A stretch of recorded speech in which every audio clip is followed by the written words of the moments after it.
Então, pronto, Elisete, muito obrigada por ter aceitado, mesmo na correria, que eu sei que você até no meio da loucura, a última hora, mas obrigada por ter aceitado.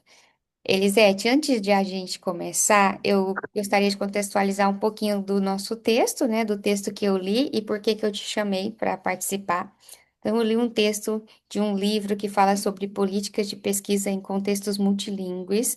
Então, a gente vai, nesse livro, ele trabalha todas as questões éticas, as questões que envolvem, né, o processo de fazer pesquisa em ambientes que têm mais de uma língua.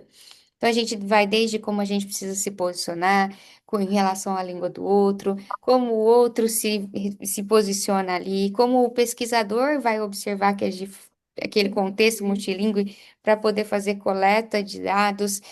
E como esses dados vão significar ou não no processo de construção de conhecimento, até que a gente chegou nesse último, um dos últimos textos do livro, que vai falar bastante sobre o papel do intérprete nessas pesquisas. Então, muitas vezes a gente vai fazer pesquisas em ambientes multilingües e o pesquisador não conhece a língua que tá, da comunidade. E ele precisa contratar um intérprete para poder ter acesso àquele conhecimento. Então, essa pesquisadora, ela foi para a Índia tentar pesquisar uma comunidade da Índia. Ela tentou aprender um pouco da língua, aprendeu coisas básicas, mas mesmo assim ela contratou uma tradutora, uma intérprete, porque ela não tinha conhecimento suficiente para acessar aquela comunidade. E aí, no processo de fazer pesquisa, o que ela compreendeu é que ela foi percebendo que a intérprete, ela tinha muito mais para dar no processo de construção de conhecimento, tinha muita coisa. Então, ela trazia ali conhecimentos sociais, culturais, ela interpretava as emoções daquelas pessoas de forma mais apurada e também todos os dados coletados na hora de fazer a análise, a intérprete trazia outros sentidos que foram ali co-construídos, que fazia a pesquisa ser mais significativa. Então, nesse texto que a autora defende, é que há um processo cognitivo de construção de conhecimento conjunto entre o pesquisador e a intérprete, e que, por isso, o intérprete deve ser considerado como co-autor desse tipo de pesquisa, como co-construtor e não apenas como uma ferramenta. Quando eu li o texto, eu pensei muito em você, porque a gente já teve aulas juntos, eu lembro de você interpretando na minha sala, e era um contexto multilingüe, porque eu dava aula de inglês, você tinha que interpretar língua de sinais para uma aluna, só que a língua de sinais só era em português, né? Então a gente tinha um processo ali complexo e também outras aulas que você tem que interpretar português mesmo, ou em outros contextos. Como é essa experiência para você? Deixa eu começar aqui pela primeira pergunta, que eu esqueci a pergunta, mas Tá. deixa eu que eu já tinha organizado para direcionar melhor. A primeira pergunta, então, é como você se enxerga no papel como intérprete em sala de aula, né? Como você se enxerga nesse papel? Se você é só uma tradutora ou você sente que você também constrói significado junto com os alunos e professores. Se você quiser se apresentar um pouquinho antes disso, eu agradeço. Tá. Tainara, bom, obrigada pelo convite, né, de falar um pouquinho sobre esse assunto. É um assunto que eu gosto bastante, que faz parte de quem eu sou hoje, é a interpretação. E eu tenho trabalhado na interpretação, assim, desde muito tempo. Hoje eu não estou tão atuante em sala de aula, mas eu continuo com a questão da língua de sinais, o ensino dessa língua, a formação de intérprete de Libras para atuar nessa área. Então, eu continuo nessa área, porém não em loco, em sala de aula, interpretando para surdos. Mas eu fiz esse trabalho durante mais de 20 anos. Então, essa minha experiência, esse meu diálogo com você aqui é basicamente para eu contar um pouquinho dessas experiências, né? E aí, eu acho importante destacar que quando eu comecei com língua de sinais na escola, não tinha nem a oficialização da língua de sinais. Então, foi um período assim que eu estava atuando enquanto intérprete, mas intérprete dentro de um contexto religioso. Então, eu saio desse contexto e vou para um contexto educacional, já são dois contextos totalmente diferentes, né, no sentido de de ambiente de interpretação, de público para interpretar e de atividades para realizar interpretativas dentro desses dois contextos. Então, eu saio desse contexto religioso e vou para a escola. E aí é interessante fazer essa lembrança, porque eu caí numa escola onde eu não era intérprete profissional, porque não tinha nem legislação para intérprete nesse momento, não tinha a língua de sinais oficializada no Brasil até então, porque ela é de 2002, e eu caio nessa escola com 4 alunos surdos, ensino fundamental, ah, cursando a 4ª série. E são 4 alunos surdos, então, quando você me fala assim, como eu me vejo enquanto intérprete de Libras, eu parto desse contexto, de estar numa sala de aula com 4 alunos surdos, que também não eram usuários da língua de sinais com aquisição, com propriedade, e que também não tinham propriedade linguística na língua portuguesa. Então, eu tramitei por esse contexto onde o intérprete de Libras, até então, ali naquele momento, foi visto como uma ferramenta. Hum, E aí, como eu não entendia também como a atuação desse intérprete, a atuação desse profissional nesse contexto educacional, eu me permiti a ser utilizada como ferramenta. E uhum. aí era de fato um suporte, era um assistencialismo mesmo, porque nem eu sabia o que eu estava fazendo lá e nem os alunos sabiam como administrar aquele intérprete, aquele novo personagem ali, Nesse momento, você praticamente só traduzia o que eles só sabiam. traduzir, Só só traduzia. traduzir. Você É não uma ferramenta mesmo. auxiliava em mais nada. Não, não, era só a tradução, mas como eles também não tinham aquisição da língua de sinais, eu traduzia o que eu sabia, mas eles nem olhavam para mim, porque eles não tinham esse contato, não tinham tido até então contato com o intérprete de Libras. Então, era muito assim, eu me posicionava à frente da sala de aula, eles olhavam para mim se eles quisessem ou não, então Você eu não ficava tinha meio invisível ali. é, eu não tinha o posicionamento de intérprete porque eu não sabia o que de fato eu estava fazendo ali. Eu fui Uhum, contratada para poder fazer um estágio para acompanhar os surdos. Então, foi essa o suporte, né? O que foram me dizendo foi essa a estratégia. Acompanhe os alunos surdos em sala de aula. Mas eu não tinha fluência na língua de sinais, os surdos não olhavam para mim, os professores não dialogavam comigo até esse momento. Então, era só para dizer assim: tem um suporte. Se uhum, esse suporte é funcional, está sendo utilizado, está sendo bem construído ali, ainda não era o momento, não se entendia. Mas aí eu fui estudando, né? Fui buscando pesquisas e buscando entender quem que é esse profissional na escola. E aí a minha cabeça parece que abre assim um pouco mais no sentido de, poxa, não é só uma ferramenta. Ele constrói, ele participa dessa formação desse aluno também. E participar da formação desse aluno não é só interpretar sinal, é fazer parte dessa construção educacional, dessa formação com propriedade. Então, necessitaria articular com o aluno, articular com o professor, articular com a família, articular com a escola de um modo geral. Então, veja, eu saio desse pensamento de que estou ali para fazer um assistencialismo, para ser uma ferramenta, para uma construção um pouco maior, ou seja, a formação desse aluno também depende de mim, não só de mim, mas também depende de mim. Então, uhum. essa compreensão um pouco mais elaborada, assim, vamos dizer. Você trabalha junto ali na construção com o professor, né? E eu lembro bastante disso, como foi mudando mesmo a sua Uhum. postura. Inclusive mudou muito, né? É, Existe uma. mas eu acho que por conta das formações, né?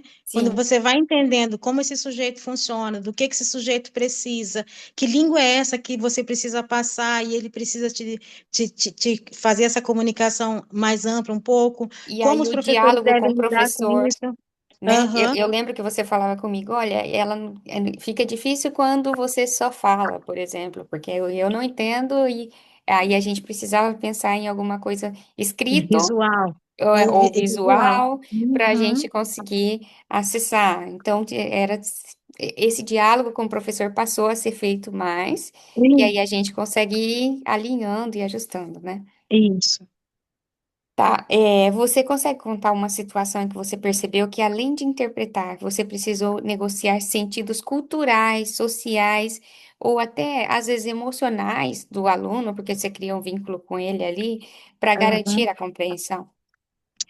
Ô, tá, eu acho que eu ficaria a tarde inteira te dando várias Vários pérolas, exemplos, mas vários só temos exemplos. poucos minutos. Mas eu gosto de falar bastante dessa experiência, porque foi uma experiência que me marcou. Então, nesse processo de tentar entender o que é a língua de sinais, como usá-la, para quem usá-la e tudo mais, eu fui me dedicando muito à língua de sinais. Então, assim, o meu conhecimento com a relação a isso foi crescendo gradativamente. E aí eu lembro que eu fui contratada por uma universidade pública para trabalhar com um surdo em nível superior. Hum, E essa experiência me marcou bastante, porque assim, eu estava no processo, a gente faz todo aquele processo de não marcar o português dentro da língua de sinais, passar a língua de sinais exatamente, desconstruir que a base da língua de sinais é o português. Então, a gente vai trabalhando muito em cursos para poder passar a língua de sinais e não a língua de sinais com base na língua portuguesa. E aí eu estava nesse processo todo, e aí esse surdo, ele é um surdo que não teve intérprete de Libras desde o ensino infantil até o ensino médio. A primeira uhum. intérprete de Libras que ele foi ter foi na universidade e foi comigo. E Nossa. aí ele vem desse contexto de ouvinte, desse contexto de que ele precisava utilizar a leitura labial para compreender as informações. Ele não é um surdo com identidade surda, daquele que defende a língua de sinais, que vai em busca de ampliar a aquisição da língua, de ter contato com outros surdos. Ele não é desse cenário. Ele é um surdo com surdez bilateral, profunda e tudo mais, mas que se parece muito mais com o ouvinte do que próprio surdo, porque ele está sempre inserido nesse contexto de ouvinte. E aí, nessa inserção em contexto de ouvinte, ele prioriza muito a língua portuguesa. Então, para Hum, ele, a aquisição dele, a primeira língua dele é a língua portuguesa. E ele adora hum, isso, ele é muito bom em língua portuguesa. E aí, quando eu vou interpretar para ele, então, porque era mais interpretação para os professores, né? Porque os professores não compreendiam que ele usa. Ele não usa a voz para falar, mas a leitura labial é muito boa. Mas quando o professor vira de costa, ele perde total a informação. Então, eu precisava do intérprete de Libras para fazer a sinalização das aulas. E aí, quando eu sinalizo, então, para ele, ele fala e ele percebe na sinalização que eu estou fazendo uma sinalização pautada na língua de sinais. Por exemplo, quando eu vou fazer alguma metáfora, a metáfora eu dou o significado e não o português dentro, cada macaco no seu galho. Não vai ver o macaco nessa frase, nessa construção. Você vai hum. ver o sentido E desse é outra ditado. coisa. E, Uhum, e aí, na língua de sinais, passa o sentido. E aí, ele me para no meio da aula e ele fala assim: por que que você não está interpretando o português? E hum, aí desconstrói toda aquela minha formação dizendo assim, mas eu estudei para interpretar a língua portuguesa, língua de uhum, sinais. E você está pedindo para eu interpretar a língua portuguesa, incoerente com o que eu estou estudando, com o que eu estou me formando. E aí, só que eu não vou discutir isso com ele, porque eu uhum. estou ali para trabalhar com ele e ele não quer perder essa Identidade. a identidade da língua portuguesa que ele já tem. Uhum, Então, seria uma interpretação no português sinalizado, vamos dizer assim. Então, eu colocaria o macaco na questão aí da interpretação para ele, porque ele não quer perder essa identidade de língua portuguesa que ele tem, essa construção que ele já tem. E ele compreende a metáfora. uhum, Embora eu coloque ela no português, ele compreende, diferente de outros surdos que talvez não tenham aquisição da língua portuguesa, que daí eu não conseguiria fazer. uhum, Então, o intérprete tem que entender quem é esse público que ele vai trabalhar, e adaptar a forma para que esse aluno, para que essa pessoa que ele vai passar essa comunicação, consiga fazer as construções. Então, é conhecer esse estudante, lidar com ele, e aí ver como é que vai ser feita essa tradução. Então, eu tive que sair da minha área de formação, da minha cultura, da minha questão, e entrar na área dele. Claro que Uhum, eu não posso fazer isso de um modo geral para todo mundo e fazer o português sinalizado dessa forma, mas é uma construção, é uma relação ali entre intérprete e conhecendo o aluno, é, um, um, ah, um trabalho nosso, né? Um trabalho uhum, duplo ali que a gente se organiza para poder fazer o melhor trabalho ali de interpretação. legal. Vamos lá, mais uma. Se você fosse convidada para participar formalmente de uma pesquisa como intérprete, como você imagina que poderia contribuir para a tradução, para além da tradução?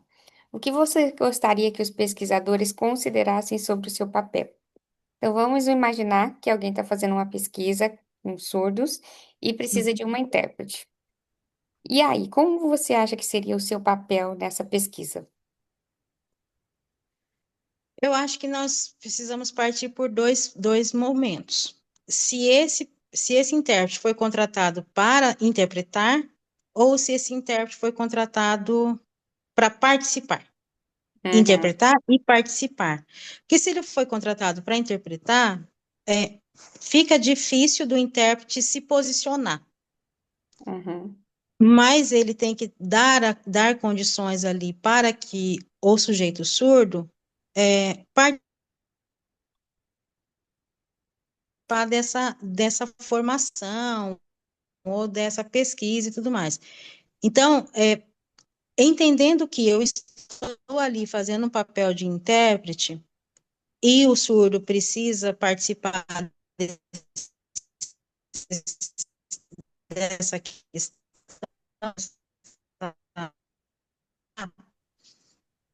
eu não posso ocupar o lugar dele.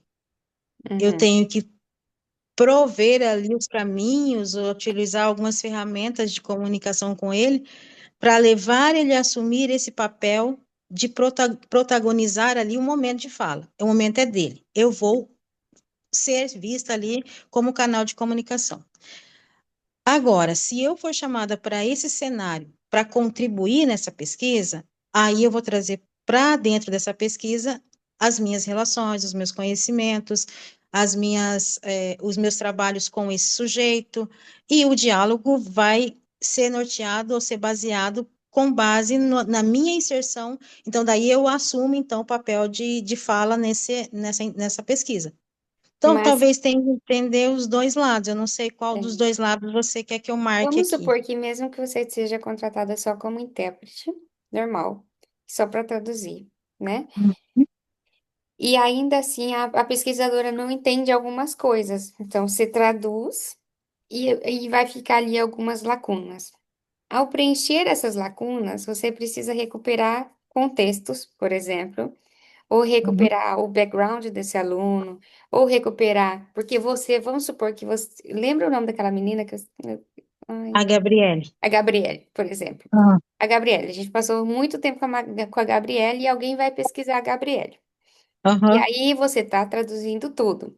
Em alguns momentos vão ficar algumas lacunas de sentido ali, e você vai fazer alguns parênteses, com certeza, né? Para explicar, aham, não, ela está falando isso porque ela passou tantos anos estudando tal disciplina e aprender.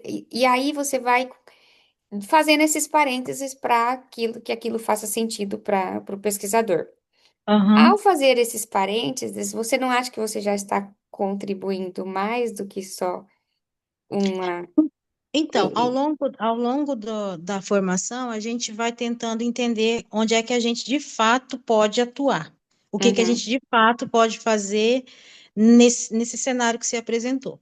Se eu tenho ali um cenário onde o pesquisador é ouvinte e eu tenho o surdo enquanto agente daquela pesquisa, participante daquela pesquisa, e a minha função é só interpretar, mesmo que eu relembre coisas ou que eu saiba de coisas sobre o surdo, a pesquisa é com o surdo. uhum, Então, mesmo que eu saiba, que eu relembre, eu vou voltar para o surdo e vou dizer assim: explica para ela isso, para o pesquisador isso, que ele não compreendeu. E aí eu faço só o canal de tradução, dividir. mesmo que eu, mesmo Mesmo que que eu você saiba, relembre. mas você Me- retoma. E É, você só retoma. retoma porque você conhece o surdo muito bem, Re- não necessariamente. Eu né? posso pegar um surdo que não faça parte desse cenário. um surdo Uhum, que entrou num evento aí determinado e alguém lançou alguma questão para ele, e eu não conheço, posso uhum, não conhecer. Eu, a ideia é que o intérprete volte para ele, para o surdo, e fala, ó, fulano de tal não compreendeu bem determinada coisa, explica. Ele vai explicar isso em língua de sinais e eu volto com a oralidade para o pesquisador. uhum. E vice-versa, né? O pesquisador faz a via oral e eu faço a sinalização. Então, ao longo dos estudos, a gente vai entendendo que o personagem que fala nesse momento, nesse cenário que a gente É o desenhou surdo. aqui, é o surdo.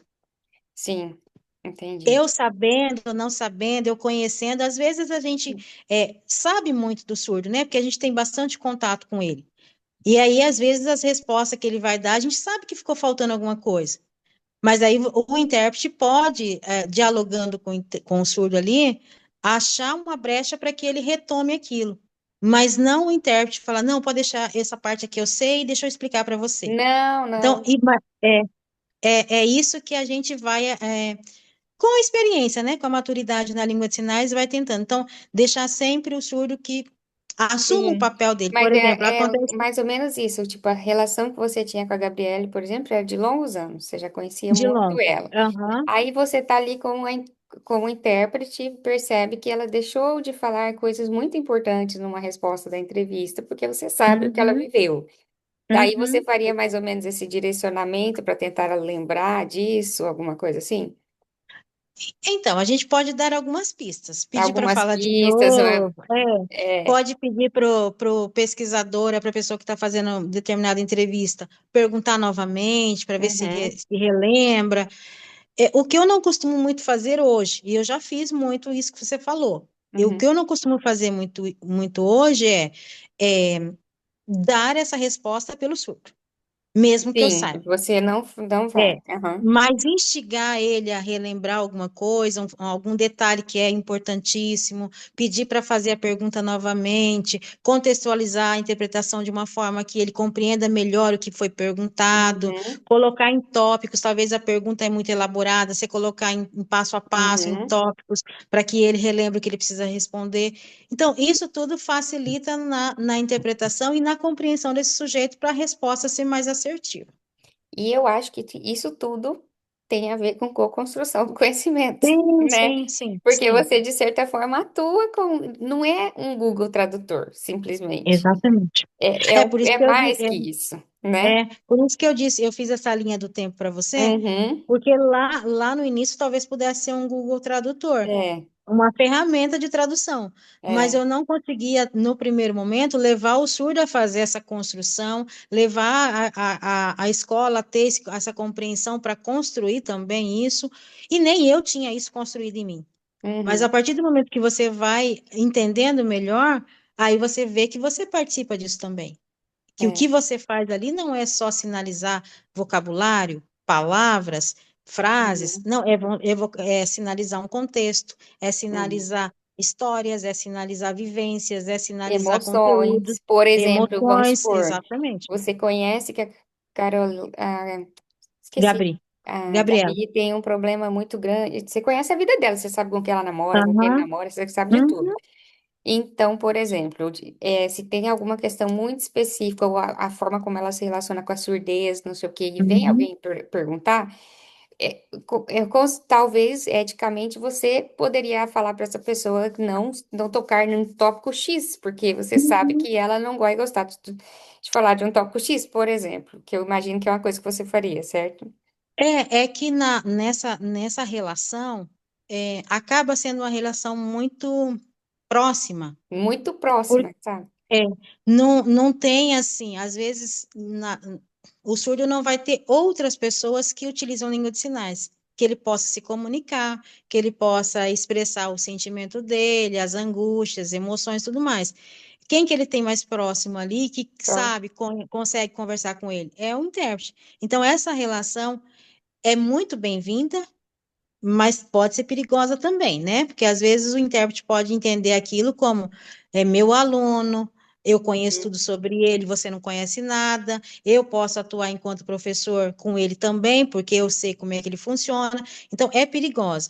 Mas quando se estabelece essas distâncias, é uma relação, tende a ser uma relação muito boa, muito positiva, porque você acaba conhecendo muito dele. Então, se ele não está num bom dia, aconteceu alguma coisa, a produção dele vai ser diferente. Uhum. Se ele tem dificuldades, por exemplo, quanto à língua portuguesa, por exemplo, você consegue perceber rapidamente, porque você está muito vinculado ali com ele. Quando você Uhum. ministrou aula para a Gabi mesmo, e ela era muito boa na língua inglesa, mas era a terceira língua.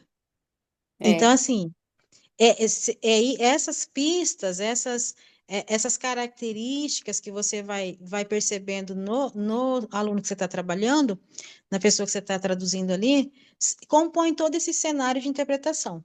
Então, Uhum. eu sabendo da situação dela, eu sabendo dos sonhos dela, dos desejos delas, das questões pessoais dela, ajuda a compreender quem era a Gabi ou quem é o surdo que eu estou trabalhando naquele momento, naquele período, naquela componente curricular e tudo mais. Então, de fato, não é só a interpretação mesmo, vem todo esse combo aí Uhum. para você estabelecer uma formação, assim, um trabalho de Mais legal. formação. E no caso, se for o pesquisador, daí esse combo também é legal que ele conheça você, o seu trabalho como intérprete, né? Ah, sim, Uhum. porque, bom, acho que tinha uma pergunta lá sobre invisibilidade, Invisibilidade, né? acabei esquecendo de perguntar essa, É. tá? Essa é uma ao longo dessa carreira toda, assim, eu fui percebendo que pelo menos lá no começo, agora nem tanto não percebo, mas no começo, por exemplo, quando eu entrava em sala de aula, às vezes eles achavam que eu era uma espécie de espiã, né? O próprio professor não compreendia isso, mas porque a escola não compreendia, porque eu não conseguia até um certo momento explicar quem de fato eu era, não tinha nada na legislação, então não tinha muito o que fazer. A ideia deles aí vai entrar uma pessoa para espionar a aula, para saber se eu estou dando aula, se não estou dando aula. Então, essa é a invisibilidade, uma das invisibilidades. É o sujeito ali que entrou na sala de aula para fiscalizar a tua aula. Uhum. Outras invisibilidades eu tenho que planejar a aula junto com o intérprete de Libras. Por que que eu Uhum. tenho que interpretar? A aula é minha, eu que vou dar, eu que vou ministrar, não precisa. Então, você tirar esse sujeito, esse profissional, desvincular ele do teu planejamento, é prejudicar o aluno surdo. E eu vou mais além, é prejudicar a turma inteira, porque o aluno surdo Uhum. não está na sala sozinho, ele está na sala com os outros colegas, que em determinados momentos vão trabalhar junto, vão ter que articular junto, vão ter que fazer junto. Então, eu digo sempre assim, quando você planeja uma aula, sabendo que tem um aluno, no caso surdo, e um suporte ali, você planeja a aula com essa tríade, você consegue atingir os outros. Se você planejar a aula tirando essa tríade e focando nos outros alunos, você não atinge a pessoa com deficiência ou surdo nesse cenário. Então, precisa dessa articulação. Então, são várias invisibilidades que a gente tem nesse cenário aí de trabalho com surdo. Não dá para fazer o trabalho de interpretação desvinculado do professor, porque o professor, os dois precisam trabalhar junto, planejar junto, entender junto e criar as estratégias junto para poder ministrar a aula. A aula é comum, né? Esse sujeito ele não requer assim grandes mudanças na sala de aula. Ele requer um profissional, um recurso humano, né? Que é o intérprete de Uhum. Libras. Mas essa relação entre ele e o intérprete precisa acontecer, mas a relação do intérprete com o professor também precisa acontecer, e a relação com a comunidade, com a família também precisa existir. Então é É, todo mundo muito articulado, não tem como é. ser Tem que diferente. articular. É, Então tá, obrigada. Eu acho que eu vou parar, senão vai ficar muito grande, daí não tem muito tempo grande, né? de passar lá. Tá. Obrigada, Tranquilo. muito obrigada.